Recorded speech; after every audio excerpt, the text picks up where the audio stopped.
President Donald Trump said Sunday that the odds congressional negotiators will craft a deal to end his border wall standoff with Congress are less than 50-50. As hundreds of thousands of furloughed federal workers prepared to return to work, Trump told the Wall Street Journal that he doesn't think the negotiators will strike a deal that he'd accept. He pledged to build a wall anyway, using his executive powers to declare a national emergency if necessary.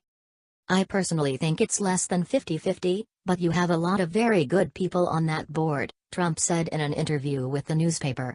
The president was referring to a bipartisan committee of House and Senate lawmakers that will consider border spending as part of the legislative process. The president's standoff with Democrats on Capitol Hill is far from over and the clock is ticking. The spending bill Trump signed on Friday to temporarily end the partial government shutdown funds the shuttered agencies only until February 15. It's unclear if the Democrats will budge. Trump seemed girded for battle over the weekend, sending out a series of online messages that foreshadowed the upcoming fight with lawmakers. "Build a wall and crime will fall," he tweeted. Is Trump prepared to shut down the government again in 3 weeks? "Yeah, I think he actually is," acting White House Chief of Staff Mick Mulvaney said. "He doesn't want to shut the government down, let's make that very clear. He doesn't want to declare a national emergency." But Mulvaney said that at the end of the day, the president's commitment is to defend the nation and he will do it with or without Congress. The linchpin in the standoff is Trump's demand for $5.7 billion for his prized wall at the U.S.-Mexico border, a project Democrats consider an ineffective, wasteful monument to a ridiculous Trump campaign promise. Asked if he'd willing to accept less than $5.7 billion to build a barrier on the southern border, Trump replied, "I doubt it." He added, "I have to do it right."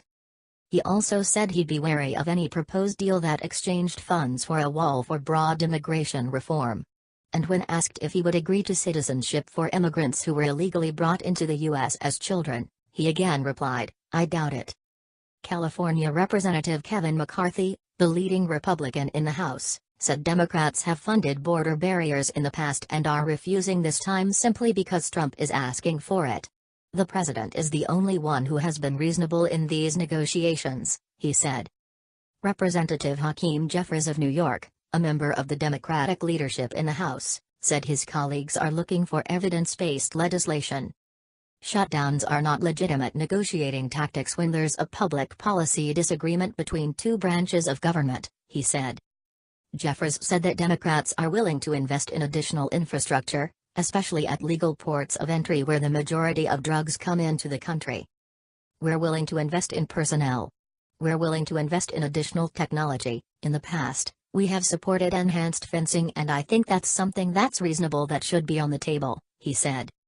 Trump has asserted there is a crisis at the southern border requiring a wall, blaming previous presidents and Congress for failing to overhaul an immigration system that has allowed millions of people to live in the U.S. illegally.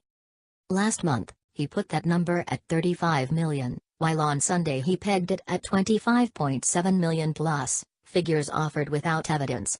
"I'm not exactly sure where the president got that number this morning," Mulvaney said. "Both are higher than government and private estimates." His Homeland Security chief cited somewhere between 11 million and 22 million last month. In November, the nonpartisan Pew Research Center reported 10.7 million in 2016, the lowest in a decade. The president also tweeted Sunday that the cost of illegal immigration so far this year was nearly $19 billion. He didn't cite a source. Compare that with research in 2017 from a conservative group, the Federation for American Immigration Reform, which advocates for less immigration. $135 billion a year or about $11.25 billion a month, a figure that included healthcare and education, plus money spent on immigration enforcement. Senator Roy Blunt, RMO, said that he thinks a compromise is possible. The president went from talking about a wall along the entire southern border at one point during the campaign, to let's have barriers where they work and let's have something else where barriers wouldn't work as well, Blunt said. The partial federal shutdown ended Friday when Trump gave in to mounting pressure, retreating from his demand that Congress commit to the border wall funding before federal agencies could resume work. The bill he signed did not provide the money Trump wanted for a barrier, which House Speaker Nancy Pelosi has called immoral and has insisted Congress will not finance. Mulvaney said Trump agreed to temporarily end the shutdown because some Democrats have stepped forward, publicly and privately, to say they agree with Trump's plan to better secure the border.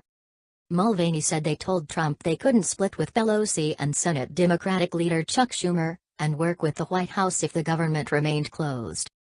Everybody wants to look at this and say the president lost, Mulvaney said. We're still in the middle of negotiations.